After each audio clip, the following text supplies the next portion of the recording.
Let us see the next question. AB Limited's equity shares are presently selling at a price of rupees 500 each. यानी current price दे रखा है 500 रुपये. An investor is interested in purchasing AB Limited equity shares. तो एक investor को ये security खरीदना है. The investor expects that there is a 70% chance the price will go up to rupees 650. तो देर आर 70% चांसेस की प्राइस बढ़ेगा कितने तक, 650 तक, और 30% chance that it will go down to rupees 450. Price नीचे जाने का भी पॉसिबिलिटी है. प्रोबेबिलिटी क्या है और प्राइस क्या है वो दोनों हमको दे रखा है. Highlight the portion 3 months from now. आज से 3 महीने के बाद. There is a call option on the shares of the firm that can be exercised only at the end of the 3 months at an exercise price of 550. तो सिर्फ 3 महीने के बाद ही ऑप्शन एक्सरसाइज हो सकता है और एक्सरसाइज प्राइस है 550 रुपये. Calculate the following. हमको 3 क्वेश्चन दे रखे हैं. पहला क्वेश्चन ये है, if the investor wants, highlight the portion, a perfect hedge. Perfect hedge का मतलब है no profit no loss situation. What combination of the share and option should he select, that is a question.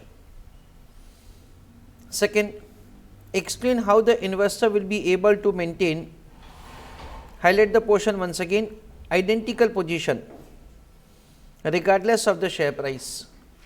Same ही position कोई भी market price हो तो भी. If risk-free rate of return is 5% for the 3 months period, what is the value of the option at the beginning of the period? Last, what is expected return on the option? That is a question. I request all of you to go through the question. फिर हम लोग discuss करते हैं कि कैसे करने का. Now question में हमको क्या दे रखा है, if an investor wants to have a perfect hedge. Perfect hedge का मतलब ये है कि आपको रिस्क नहीं रखना है. अगर आपको रिस्क नहीं रखना है then in that case we understand. Basically ये क्वेश्चन हमको कॉल ऑप्शन के सेलर पॉइंट ऑफ व्यू से पूछा है, क्योंकि रिस्क किसको होता है, जो कॉल ऑप्शन बेचता है उसको रिस्क होता है. तो ये क्वेश्चन में ऐसा पूछा है that say from call option seller point of view आपको आज क्या करना चाहिए so that irrespective of the market price of the share you will be having say no profit no loss situation. ऐसा हमको यहाँ पे पूछा है. तो हम लोग क्या करेंगे, हम लोग सबसे पहले हेज रेशो यानी कि ऑप्शन डेल्टा कैलकुलेट करेंगे और बोलेंगे दैट से we are required to make investment in this fraction of the share if at all we want to have the hedge position. ऐसा हम लोग समझते हैं. स्पॉट प्राइस दे रखा है 500 रुपये. प्राइस बढ़ के हो सकता है 450 या तो गिर के हो सकता है 450. And the exercise price is given as 550. So we understand that say we are required to take these values for the purpose of calculating hedge ratio. Importantly आपको ये समझना है that say you are required to do the question from the call option seller point of view. क्यों? क्योंकि question में ऐसा दे रखा है that say you want to have a perfect hedge और उसके बेसिस से we will give the answer कि आपको इतने फ्रैक्शन ऑफ द शेयर में इन्वेस्टमेंट करना है. Please write an answer. Working note number 1.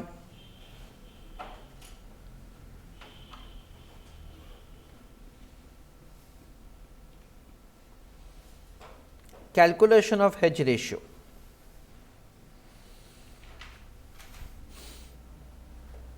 In that write down, spot price is 500. Price of the security may increase to rupees 650 or the price of the security may fall down to rupees 450. This is market price of the share. Payoff. Exercise price हमको दे रखा है, it is 550. तो पहले में पे of क्या होगा 100 रुपये. 650 माइनस 550 और 0 विच एवर इज हायर। दूसरे में ऑप्शन एक्सरसाइज नहीं होगा, it is out of money, यानी 0 यहाँ पे। 450 माइनस 550 और 0 which ever is higher. Difference between market price calculate किया जाएगा, that is 200।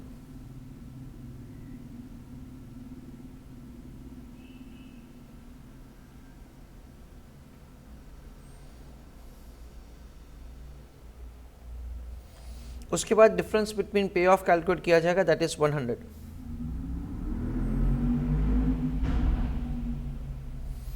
Taking into account the difference between pay off and difference between market price हम लोग हेज रेशियो कैलकुलेट करेंगे। So write an answer, hedge ratio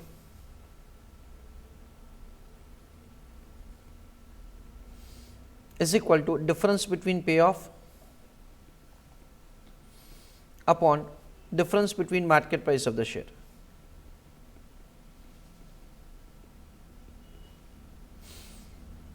So it is 100 upon 200.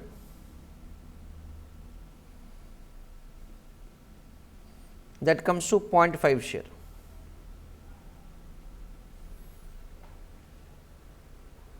With paragraph write down.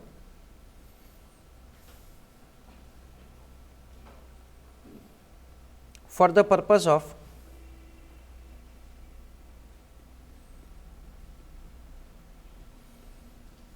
perfect hedge position,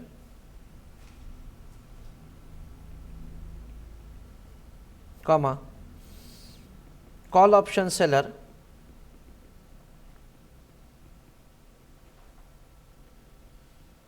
should invest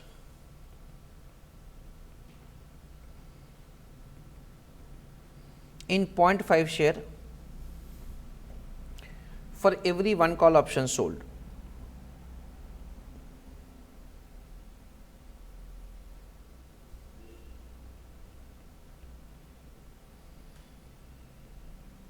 Full stop.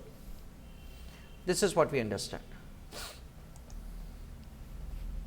Second part of the question, how the investor will be able to maintain identical position. Identical position का मतलब ये है that say we will be having say the same amount regardless of the share price. Students are requested to pay attention. Let me explain you. See, I have sold call option. Now for the purpose of hedging, I have made investment in security equal to hedge ratio. Now 3 महीने के बाद, पहले मैं समझाता हूँ आपको, जो आप लिखिएगा नहीं, market price of the share will be either 650 और 450. The price of the equity share could be either of them. Whether call option holder will exercise is right, पहले केस में हाँ और दूसरे केस में ना. That is what we understand. हम लोग क्या लिखेंगे, sale of security equal to hedge ratio. यहाँ पे कितना मिलेगा हमको, 225 रुपये. कैसे, 450 इंटू 0.5, क्योंकि जिसने ऑप्शन बेचा है वो हमारे यहाँ पे एक्सरसाइज करने नहीं आएगा.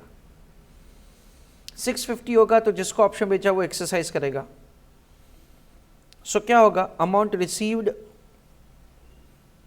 Equal to exercise price. In this case option is exercise, इसलिए हमको क्या मिलेगा, एक्सरसाइज प्राइस मिलेगा 550. प्राइस हो गया 650, ऑप्शन एक्सरसाइज किया, हमारे पास ऑलरेडी 0.5 शेयर है. सो हमको क्या करना पड़ेगा, बाय 1 माइनस 0.5 यानी कि remaining 0.5 share from spot market. तो कितना होगा, 650 इंटू 0.5, हमको 325 रुपीज में सिक्योरिटी बाय करना पड़ेगा. Now use your calculator. 550 minus 325 यानी हमारे पास नेट कितना बचता है, 225. सिचुएशन 2 में कितना बचा है, 225. हमको ये अमाउंट कैलकुलेट करना है.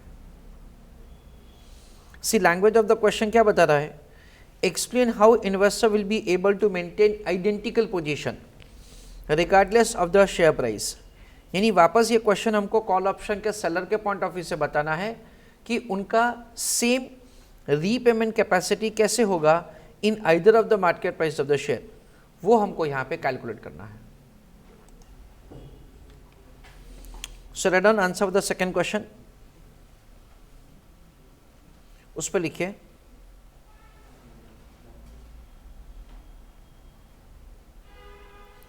once again over here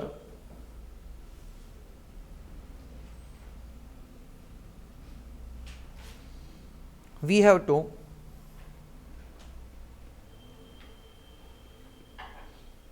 compute answer from call option seller point of view.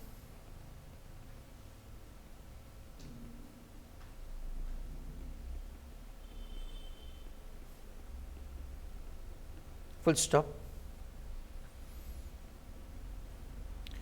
We have to find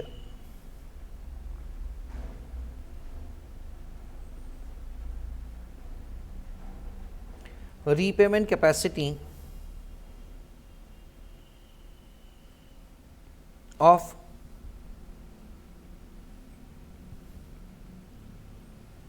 call option seller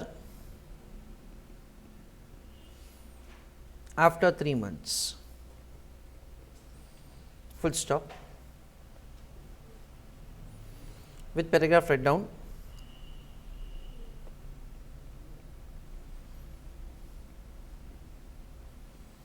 At the end of 3 months, call option seller will have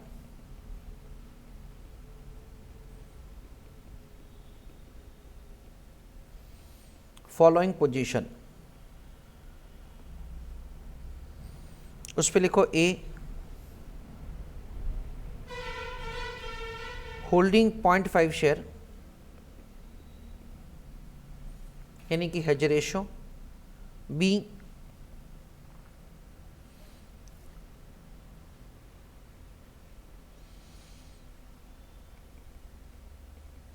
liability to call option holder if he exercises his right.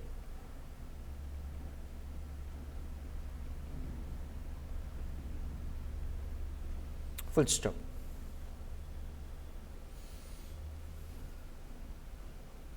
Now दो market price of the share दे रखा है 650 and 450। Exercise question mark. तो पहले में क्या लिखेंगे, हाँ जिनको कॉल ऑप्शन बेचा है वो एक्सरसाइज करेंगे। दूसरे में क्या लिखेंगे, ना जिसको कॉल ऑप्शन बेचा है वो अपना राइट एक्सरसाइज नहीं करेगा। We understand that say sell security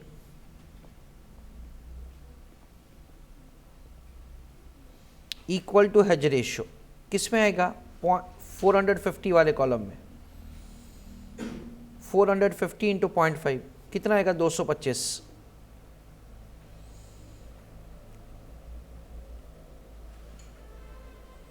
amount received equal to exercise price 650 के कॉलम में आएगा, that is an amount of ₹550। क्यों, क्योंकि जिसको ऑप्शन बेचा वो एक्सरसाइज कर रहा है, उनको एक शेयर देना है, हमारे पास ऑलरेडी 0.5 शेयर है। So buy 0.5 share from spot market. 0.5 कैसे आया, 1 माइनस 0.5, तो 650 इंटू 0.5 हमको कितना पे करना पड़ेगा, 325। So 550 minus 325. So the amount is 225. The amount is 225. That is the way we are required to write the answer. So the investor यानी कि call option seller will be able to maintain identical position regardless of the market price of the share, whether it goes up or it goes down.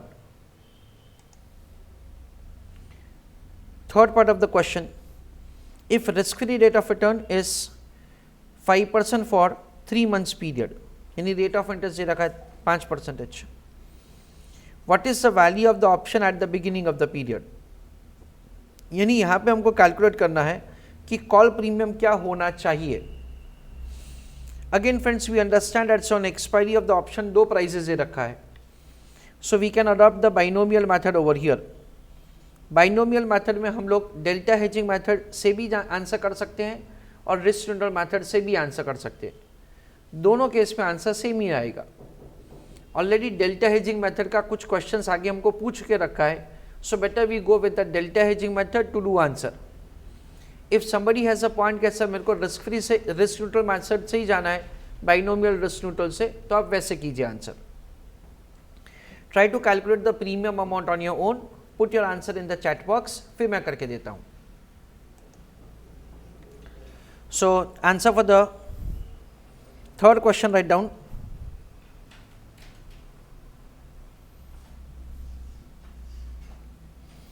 Calculation of call premium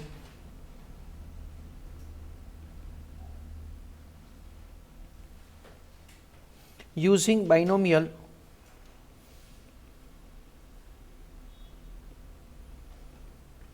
delta hedging method.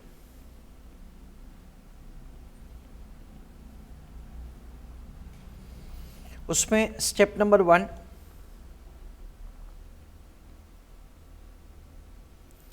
Calculation of hedge ratio,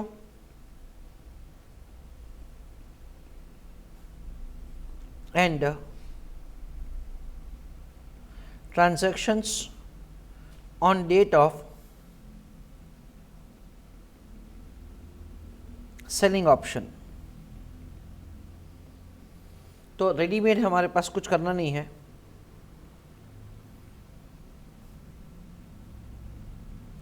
hedge ratio is 0.5, full stop. Today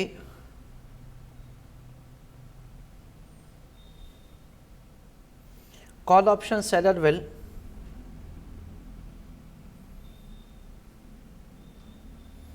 borrow rupees y, comma,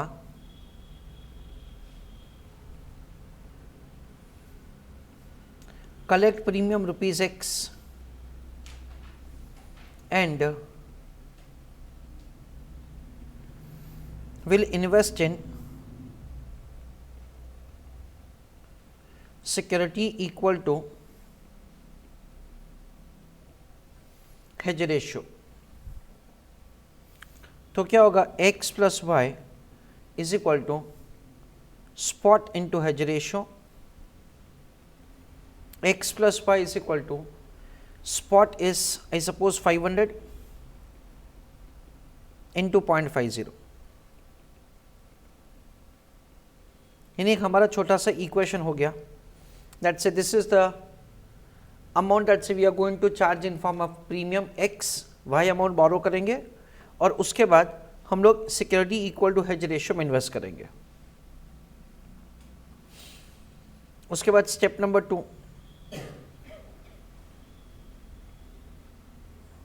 calculation of value of Y. तो already हमने ऊपर working करके रखा है, so I am taking that readymade values. 225 है. 225 minus 1.05y is equal to 0, क्योंकि जितना हमारा रीपेमेंट कैपेसिटी है minus repayment of the loan, आपका प्रॉफिट या लॉस क्या होना चाहिए, 0. So 1.05y is equal to 225. So 225 divided by 1.05.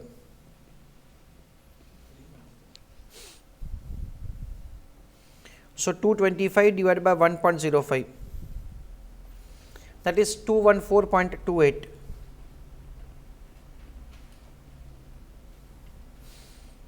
उसके बाद we can make the computation of the premium amount in step number 3, जो हम लोग यूजुअली करते हैं.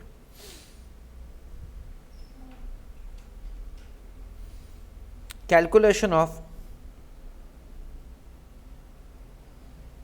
वैल्यू ऑफ एक्स, एक्स क्या है, एक्स है premium,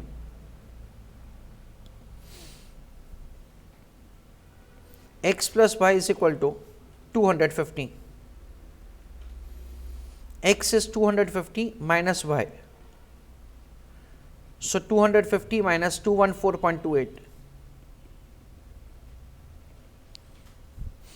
So the amount of the premium is 35.71. This is the way the premium is calculated.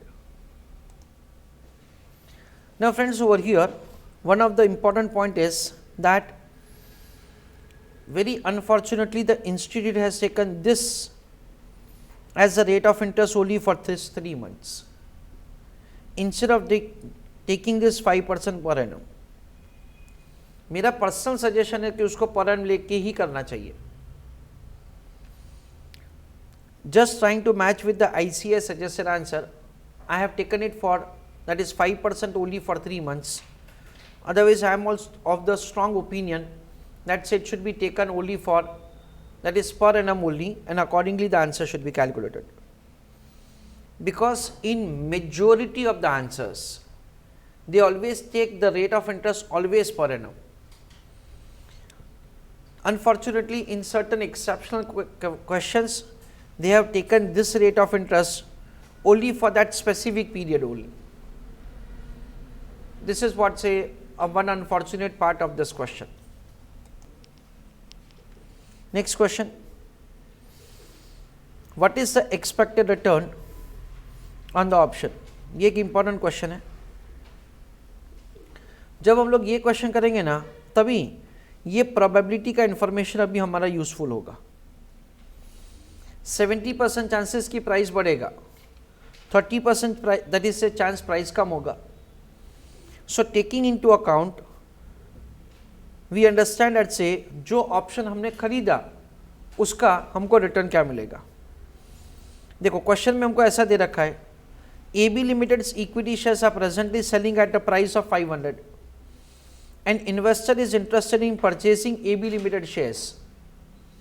The investor expects, तो ये probability दे रखा है. So now the last part of the question is required to be solved from call option holder point of view, that say अगर उससे call option buy किया है तो उसको क्या return मिलेगा in the two prices. So write down heading calculation of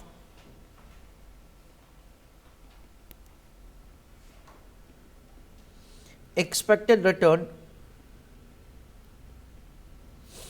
on the option.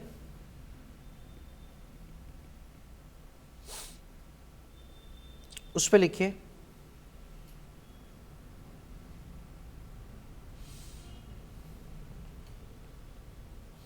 importantly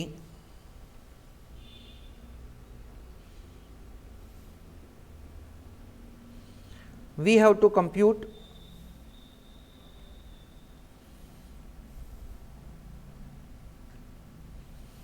return for option purchased, full stop.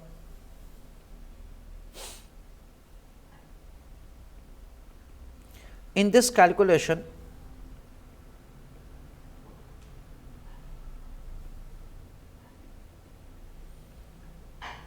we have to take into account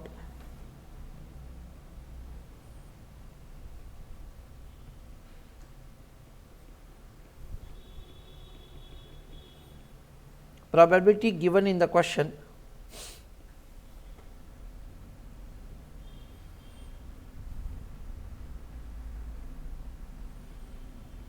to find a return.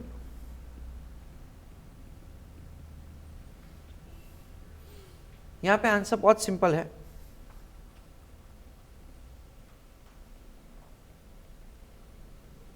Return is equal to income divided by investment into 100. Return क्या मिलेगा? The question is clearly providing to us that we are expecting 70% chances कि price बढ़ेगा, तो 70% chance कि price हो जाएगा 650, हम लोग सिक्योरिटी खरीदेंगे 550 में, यानी हमको क्या मिलेगा 70 रुपीज़ का पे ऑफ मिलेगा।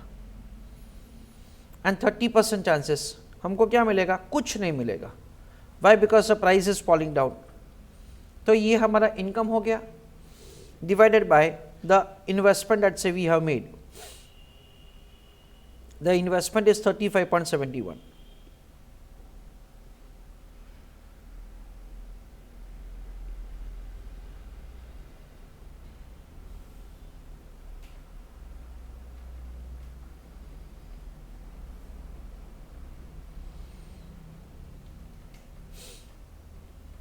So we understand that say over here 0.70 into 100 हमको 70 रुपीज़ मिलेंगे on investment of 35.71। Net income हमको कितना मिलेगा 34.29 on investment of 35.71 into 100 for getting answer in percentage term, that is 96.02%। तो ऑफ कोर्स यहाँ पे जो थर्ड क्वेश्चन है that is connected with the fourth question जो है वो थर्ड क्वेश्चन से कनेक्टेड है। तो अगर यहाँ पे हमारा गलती हो जाएगा because of the assumption that say we take that the rate of interest is per annum, तो यहाँ पे भी हमको मार्क्स नहीं मिलेगा। On a safer side we can just put a note that say we are assuming कि जो भी rate of interest है that the rate of interest is on per annum basis and accordingly we will put the answer। तो ये question का मुझे summary करवाना है। स्टार्टिंग ऑफ द क्वेश्चन जो दे रखा है ना उसका और पूरे आंसर का कोई लेना देना ही नहीं है। AB limited equity share presently selling at 500, चलो बराबर है 500 रुपये। An investor is interested in purchasing AB limited shares, तो वो इंफॉर्मेशन का कहीं पे यूज ही नहीं किया है। प्रोबेबिलिटी दे रखा है 70-30 और प्राइजेस दे रखा है 3 महीने के बाद का, that's fine. Remember friends that अगर हम लोग रिस्क न्यूट्रल मेथड अडॉप्ट कर रहे हैं, बाइनोमियल रिस्क न्यूट्रल मेथड, तो उसमें ये प्रोबेबिलिटी का इस्तेमाल नहीं किया जाएगा। रिस्क न्यूट्रल का अपना प्रोबेबिलिटी कैलकुलेट किया जाएगा for doing answer. So just do not get yourself misguided for that point. Call option exercisable at the end of the 3 months यानी यूरोपियन है और एक्सरसाइज प्राइस है 550 रुपये। पहला क्वेश्चन ये पूछा है if investor wants to have perfect hedge यानी कि नो प्रॉफिट नो लॉस। अभी हेज किसको करना पड़ेगा? जिसके लिए रिस्क है। So you have to understand in the first part of the question that say ये क्वेश्चन आपको कॉल ऑप्शन के सेलर के पॉइंट ऑफ व्यू से करना है। What combination of the share and option should he select, that is a question. दूसरा, explain how the investor will be able to maintain identical position, यानी आपको repayment capacity calculate करना है in both the cases. Third, like premium का calculation वो आप लोग कोई भी मेथड से कर सकते हो और लास्ट में हमको रिटर्न फाइल करना है। Overall I would say that this is really an important question, क्योंकि कई बार क्या होता है कि हमको आंसर पता है पर हमको ये नहीं पता कि ये क्वेश्चन पूछा हुआ है। So over here the first part of the question जिसमें हमको hedge ratio delta hedging method से आंसर करना है, सेकेंड पार्ट उसी में कंटिन्यू हो रहा है, थर्ड पार्ट में प्रीमियम और फोर्थ पार्ट में प्रोबेबिलिटी जो क्वेश्चन में दे रखा है और प्रीमियम का जो पेमेंट हमने किया उसके ऊपर से रिटर्न कैलकुलेट करना है। किसके लिए? फॉर ऑप्शन होल्डर के लिए। That is a way overall I think that's it is a very important question.